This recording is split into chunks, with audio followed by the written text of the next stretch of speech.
Hi everyone, welcome to me and mommy. This is me शैली।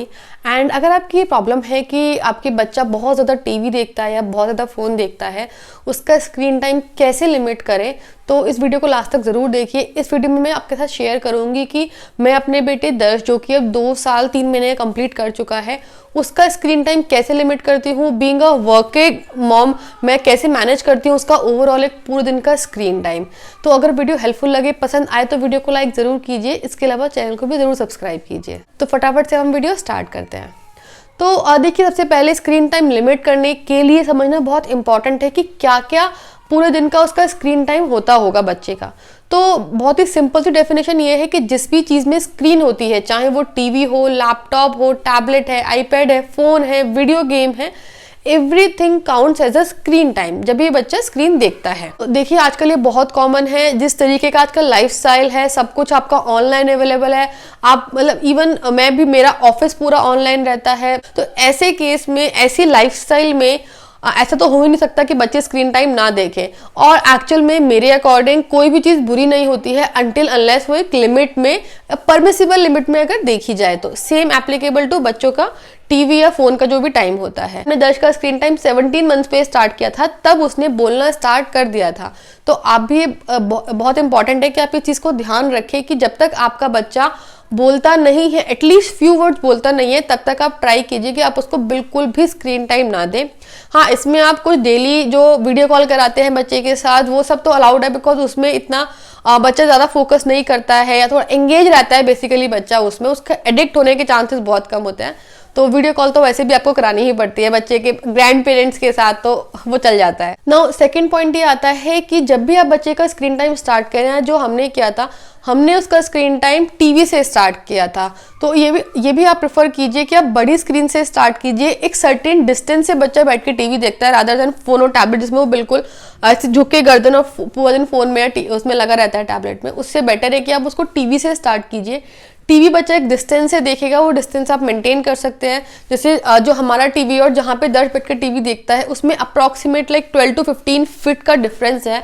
तो it's quite good distance जिससे वो TV देखता है। नाउ नेक्स्ट और सबसे इंपॉर्टेंट पॉइंट है जिसको हम अब डे 1 से फॉलो कर रहे हैं, वो है कि हमने जो रूल्स और बाउंड्रीज सेट की थी डे 1 से, हम उस पर बहुत ज़्यादा स्ट्रिक्ट है। तो हमने बेसिकली 2 टाइप के रूल सेट किए थे। फर्स्ट कि हम उसको जो भी टीवी दिखाते हैं वो ऑलमोस्ट सेम टाइम पे ही दिखाते हैं, जो कि होता है जनरली मेरे ऑफिस के बाद का टाइम। मैं दर्श के साथ हमेशा से बैठ के टीवी देखती हूँ। तो एक तो वो टाइम फिक्स है, वो जनरली 5:45, 6, 6:15 इसी रेंज के आसपास वो टीवी देखता है डेली।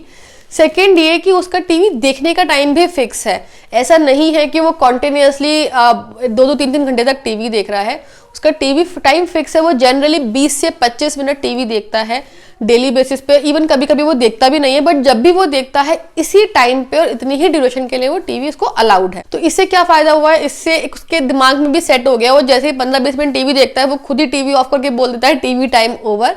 तो क्योंकि बच्चों को तो कुछ पता नहीं होता है कि क्या चीज़ कैसे करनी है, कितनी करनी है। तो अगर आप उनको एक चीज़ डेली बेसिस पे उनको ट्रिगर करते रहेंगे, तो बच्चों को लगेगा कि ये काम तो ऐसे ही होता है। तो वो उसी चीज़ से अपने आप को काइंड ऑफ प्रोग्राम कर लेता है। नाउ एक और चीज़ है जो आपको हेल्प कर सकती है बच्चों का स्पेसिफिकली यूट्यूब का टाइम लिमिट करने में। यूट्यूब में एक ऑप्शन होता है ऑटो प्ले ऑफ करने का। तो अगर बच्चे टीवी पे यूट्यूब देख रहे हैं, तो उनको तो पता नहीं है कि वो किस तरीके से चैनल को या राइम को चेंज कर सकते हैं। तो उस केस में अगर आप यूट्यूब का ऑटो प्ले ऑफ कर देंगे, तो जो 1 by 1 जो राइम्स आती रहती हैं वो नहीं आएंगी। या इसके अलावा आप ऐसे कर सकते हैं कि स्पेसिफिक प्लेलिस्ट बना के सिर्फ वो प्लेलिस्ट चला दी, ताकि बच्चे को पता रहे कि हाँ, लेट्स से वो 20 मिनट की, 25 मिनट की, आधे घंटे की जो भी राइम है वो खत्म हो गई, तो इसका मतलब अब उसका टीवी टाइम भी खत्म हो गया है। नाउ नेक्स्ट पॉइंट आता है जिसने कि काफ़ी हेल्प किया है दर्श के टीवी टाइम को लिमिट करने में और उसको इंकरेजिंग बनाने में। वो है कि दर्श कभी भी अकेले बैठ के टीवी नहीं देखा है उसने स्टार्टिंग से। जब भी वो टीवी देखता है तो जनरली मैं उसके साथ बैठी होती हूँ, इसीलिए मैं उसको आफ्टर ऑफिस आवर्स टीवी देती हूँ। जिससे जो भी टीवी में क्योंकि हमने स्टार्टिंग से राइम ही देखी है, अभी भी वो मेजरली राइम्स ही देखता है। तो जो भी राइम आ रही होती है उसको रिपीट करना, उसके ऊपर डांस करना, उस दर्शक को एनकरेज करना कि वो उसके एक्शन करे, इन सब से वो सीखता भी है। जो टीवी में चल रहा है उसे समझ में भी आता है कि this is kind of entertainment, और वो ट्राई करता है उन चीज़ों को लर्न करने की, उन चीज़ों को बोलने की। इसी में एक्सटेंडेड है नेक्स्ट पॉइंट भी, जो कि है कि जब भी बच्चे कुछ भी देख रहे होते हैं, जैसे हमारे केस में तो हम राइम ही देख रहे होते हैं, तो मैं राइम से मैं उसको दिखाती हूँ कि ये बलून है, ये बोट है, ये फिश है। इस तरीके से बच्चा जो भी कंटेंट देख रहा है, वो कार्टून देख रहा है, कुछ भी देख रहा है, बच्चों के लिए एवरीथिंग इज न्यू। तो आप उन्हें वो सब चीजें भी समझाते रहे, उसको दिखाते रहे कि वो क्या देख रहा है, ताकि वो उन चीजों को रियल वर्ल्ड से भी रिलेट करे, और जो भी उसका स्क्रीन टाइम है वो उसके लिए एक्चुअल में एक लर्निंग टाइम भी बन जाए। और इससे मुझे सबसे बड़ा फायदा ये हुआ है कि दर्शक को अकेले बैठकर टीवी देखने की आदत नहीं है। तो अगर कभी वो जैसे हम लोग बिजी भी हैं और वो अकेला, उसने टीवी टाइम हो रहा है, उसका टीवी का मन कर गया, उसने टीवी ऑन भी कर लिया, तो वो 5-10 मिनट देखता है, कोई उसके पास नहीं है, तो वो टीवी खुद ही बंद कर देता है। तो मुझे उसको बोलना ही नहीं पड़ता है कि टीवी ऑफ कर दो। नेक्स्ट और काफी डिफिकल्ट पॉइंट है वो है कि अगर आप चाहते हैं कि आपका बच्चा फोन ना यूज करे, टैबलेट ना यूज करे, टीवी ना देखे, तो सेम चीज आपको भी करनी पड़ेगी। जितना भी टाइम आप बच्चे के सामने अपना गैजेट यूज करेंगे, उतना ही बच्चे को लगेगा कि अगर डैडी यूज करते हैं, मम्मा यूज करती हैं, तो मैं क्यों नहीं यूज कर सकता। और इससे बच्चों में क्यूरियोसिटी आएगी कि अरे ये ऐसा क्या है जो मुझे तो मिल नहीं रहा है बट वो लोग रेगुलरली यूज कर रहे हैं। तो ये बहुत इंपॉर्टेंट है कि आप बच्चों के सामने मिनिमम जितना हो सके अपना स्क्रीन टाइम भी मिनिमाइज कर दीजिए, ताकि बच्चे आपको देख के उस चीज को लेने के लिए ना रोए, ना जिद करें। ना नेक्स्ट पॉइंट एक और आता है, इसने भी काफी हेल्प किया है हमको दर्शक का स्क्रीन टाइम लिमिट करने में। वो ये है कि जो भी हम राइम्स टीवी में देखते हैं डे 1 से, वो सारी राइम हम टीवी के बाद उसको एलेक्सा में सुनते हैं, उसको बुक्स में पढ़ते हैं, मैं उसके लिए गाती हूँ, रात को सोने से पहले हम उनको सबको रिवाइज करते हैं। तो दर्शक के माइंड में एक कभी भी ऐसा नहीं हुआ कि अगर उसको कोई राइम देखनी है या रात को राइम सुननी है तो उसके पास टीवी ही ओनली ऑप्शन है। वो उस राइम को एलेक्सा पे भी सुन सकता है, वो उस राइम को मुझसे भी बोल सकता है गाने के लिए, वो उस राइम को अब तो खुद भी उसको याद हो गई है तो वो खुद भी गा लेता है, और उस राइम को अपनी बुक में, अपने टॉयज में भी सुन सकता है। तो इसकी वजह से भी उसको टीवी देखने का ऐसा बहुत ज्यादा मतलब मन नहीं करता है। नाउ नेक्स्ट पॉइंट आता है जो कि काफी पेरेंट्स गलती कर जाते हैं, और एक्चुअल में यही एक लॉन्ग टर्म पेन होता है। वो क्या होता है, हम किसी और एक्टिविटी जो कि एक्चुअल में बच्चे की एक रूटीन एक्टिविटी है, उसके साथ हम स्क्रीन टाइम को मिक्स कर देते हैं, जिसमें कि सबसे ज्यादा कॉमन है खाना खाना। तो खाना खाने के साथ मैक्सिमम पेरेंट्स में, जो कि मैंने ऑब्जर्व किया है, काफी लोग ऐसे होते हैं जो बच्चे को फोन या टीवी देते हैं, जो कि लॉन्ग टर्म में जाके बहुत बड़ा पेन हो जाता है। उससे बच्चे की ईटिंग हैबिट्स तो बिगड़ती ही हैं, बच्चे को पता ही नहीं रहता कि वो क्या खा रहा है, कितना खा रहा है। इसके अलावा जैसे बच्चा अगर फ्रेश होने जा रहा है तो पॉटी सीट पर अगर बच्चा नहीं बैठ रहा है तो उसको फोन चला दिया। तो ये बहुत इंपॉर्टेंट है कि कोई भी ऐसी एक्टिविटी जो आप बच्चे को कराना चाहते हैं, उसको कराने के लिए आपको बच्चे को स्क्रीन नहीं देनी है किसी भी तरीके से, अदरवाइज उस एक्टिविटी में बच्चे का दिमाग रहेगा ही नहीं। ना यहाँ पे काफी लोगों का एक आर्गुमेंट होता है कि हम अकेले हैं, हम लोग कैसे मैनेज करें बच्चे को, घर में कोई है नहीं, घर का काम करना है, ऑफिस का काम करना है। तो देखो, हम अगर किसी चीज को हम करना चाहते हैं तो उसको ना करने के बहुत सारे एक्सक्यूज हो सकते हैं, और करना चाहते हैं तो बहुत सारे रीजन हो सकते हैं।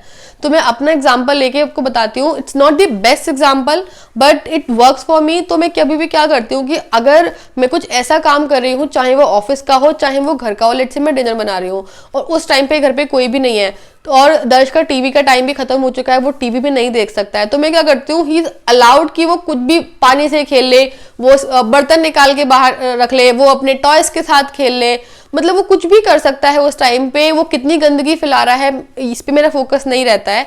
मेरा फोकस इस पे रहता है कि एक तो वो खुद को एंगेज करना सीख रहा है खुद से। हम लोग काउंटिंग करना स्टार्ट कर देते हैं, हम लोग कुछ भी जो उसको मैंने याद कराया है वो रिवाइज करना स्टार्ट कर देते हैं। वो प्लास्टिक की बॉटल्स लेके बैठ जाता है, उनके कैप लगाना, उनके कैप हटाना, कैप एक्सचेंज करना। There are an number of unstructured play या ओपन एंडेड प्ले जो आप बच्चे को दे सकते हैं उस टाइम पे, rather than giving him screen और फोन। नाउ काफी बार ऐसा होता है कि आप घर के बाहर गए हैं या आप किसी के घर गए हैं विजिट करने के लिए, वहां पे बच्चा अनकंफर्टेबल है, तो वहां पे अपने बच्चे को एंगेज करने के लिए फोन दे दिया। देखो, कभी कभार इट इज फाइन, क्योंकि ऑब्वियसली हर टाइम पे आप आइडियल सिचुएशन में नहीं होते हो। तो उसके लिए मैं क्या करती हूँ, मैं दर्शकों, जैसे कि मैंने बोला कि वो 20-25 मिनट टीवी देखता है, तो हम दर्शक ट्राई करते हैं कि हम उसका जब भी वो पूरे दिन में जो भी वो स्क्रीन पे टाइम स्पेंड कर रहा है वो लेस देन 30 मिनट्स हो, ताकि अगर कभी वो ज्यादा देखता भी है तो हमें इतनी टेंशन नहीं होती है कि ठीक है वो रेगुलर बेसिस पे वैसे ही बहुत कम टीवी देखता है या बहुत कम फोन यूज करता है, बहुत ही रेयरली, तो इसलिए अगर वो कभी कभार ज्यादा यूज कर भी लेता है तो which is fine for us. Now अब एक ऐसे क्वेश्चन जो कि वर्किंग मॉम्स का प्रॉब्लम रहता है कि अगर आपके साथ बेबी है तो आप अपना स्क्रीन टाइम कैसे कम कर सकते हैं, क्योंकि अगर आप स्क्रीन यूज करेंगे तो ऑब्वियसली बच्चा तो यूज करेगा ही। देखिए उसके लिए अगर आप बच्चे का रूटीन सेट करके रखते हैं तो उससे आपको बहुत हेल्प मिलती है, क्योंकि आपको पता रहता है कि बच्चा कब सोएगा, कब खेलने जाएगा, कब वो क्या करेगा। आप अकॉर्डिंगली अपने ऑफिस की मीटिंग्स या अपने ऑफिस की कॉल्स मैनेज कर सकते हैं। जैसे कॉल्स के लिए मैं क्या करती हूँ, मैं हमेशा ब्लूटूथ हेडफोन लगा के रखती हूँ और फोन हमेशा छुपा रहता है मेरी पॉकेट में, ताकि दर्श को ना पता लगे कि मैं फोन यूज कर रही हूँ। उसको सिर्फ वो एक ब्लूटूथ हेडफोन दिखता है जिससे मैं बात कर रही होती हूँ। इसके अलावा मुझे पता है कि 2 घंटे सोने का टाइम है उसका, 2 घंटे वो पार्क में जाके स्पेंड करेगा, फिर शाम को वो जल्दी सो जाएगा, तो मेरे पास उसके बाद भी टाइम है। तो इस तरीके से आप अपना काम मैनेज कर सकते हैं ऑफिस का, अगर आपके लिए पॉसिबिलिटी है तो। अदरवाइज ऑब्वियसली अगर आप वर्किंग मॉम है तो आपके साथ कोई ना कोई तो घर में रहता ही होगा बच्चे को संभालने के लिए, तो बच्चा उतनी देर केयर टेकर के पास रह सकता है और आप रूम बंद करके आपका जो भी ऑफिस का काम है वो कर सकते हैं। नाउ जो लास्ट पॉइंट आता है वो काफी इंपॉर्टेंट है सभी के लिए, क्योंकि हम कितना भी बोल लें कि बच्चे को हम इतना ही देंगे उतना ही देंगे, but every day is not same. आप कभी कहीं बाहर गए हो, कभी किसी के घर गए हुए हो, कभी लेट्स से जैसे हम इन लॉज के यहाँ पे जाते हैं, कभी दर्श की तबीयत खराब है, कभी मेरी तबीयत खराब है, तो हमेशा एक जैसा दिन नहीं रहता है। आपको कभी कभार आपका रूटीन कैसे ना कैसे करके ब्रेक हो ही जाता है। तो उस केस में मैं क्या करती हूँ कि जैसे कभी होता है कि दर्श ने more than usual screen time spend किया है, तो फॉर नेक्स्ट फ्यू डेज की जब हाँ situation is normal, now we are back to our routine, तो फॉर नेक्स्ट फ्यू डेज मैं उसका स्क्रीन टाइम बिल्कुल 0 कर देती हूँ। क्योंकि जो उसने पिछले कुछ दिनों में एक तो टीवी देखा है या फोन देखा है, उसको उसकी काइंड ऑफ बच्चे बहुत जल्दी पकड़ लेते हैं इन चीजों को, एक हैबिट सी वो उसको बना लेते हैं। तो अगर मैं उसको टीवी दूंगी तो जो मेरा रूल था लेट्स से 1 हफ्ते पहले जो हम जिस रूल में जा रहे थे वो उस रूल को भूल चुका है अब, तो मुझे वो रूल दोबारा सेट करना पड़ेगा। तो इससे बेटर है कि मैं उसका कुछ दिन तक टीवी उसको दिखाऊं ही ना, उसको 0 स्क्रीन टाइम रखूं, जिसके लिए आई नो बहुत मेहनत लगती है। वो पार्क में हम उसे 2 बार लेकर जाते हैं, फिर उस केस में उसके फिर मेसी प्ले हम उसको करने देते हैं, मतलब ऐसी सारी चीजें हम उसे करने देते हैं अदर देन दी स्क्रीन टाइम जो उसको पसंद है, ताकि वो 2-3 दिन तक टीवी को भूल जाए और जब हम बैक टू रूटीन आए या बैक टू उसका स्क्रीन टाइम जब हम आए तो फिर से अपने जो उसका रूल है उसी पे स्टिक रहे। तो आई होप कि ये सारे टिप्स आपको हेल्प करेंगे। ये सारी चीजें हम लोग फॉलो करते हैं डेली बेसिस पे, जिससे हमें काफी हेल्प मिलती है दर्श का स्क्रीन टाइम को लिमिट करने में। एंड अगर आपको सारी चीजें हेल्पफुल लगती हैं, आपको लगता है कि इसमें से कुछ पॉइंट्स ऐसे हैं जो आप इजीली अडॉप्ट कर सकते हैं और आपको बच्चे को उससे स्क्रीन टाइम कम हो रहा है, तो प्लीज वीडियो को लाइक जरूर कीजिए। इसके अलावा चैनल को भी जरूर सब्सक्राइब कीजिए, वीडियो को शेयर कीजिए अपने सारे ऐसे पेरेंट्स के साथ जो इस बात से परेशान है कि उनका बच्चा बहुत ज्यादा स्क्रीन पर टाइम स्पेंड करता है। एंड सब्सक्राइब करने के बाद नोटिफिकेशन बेल को भी जरूर प्रेस कीजिए, ताकि बेबी रिलेटेड जितनी भी वीडियोस हम पोस्ट करें उनका आपके पास नोटिफिकेशन सबसे पहले आता रहे। And thank you for watching this video.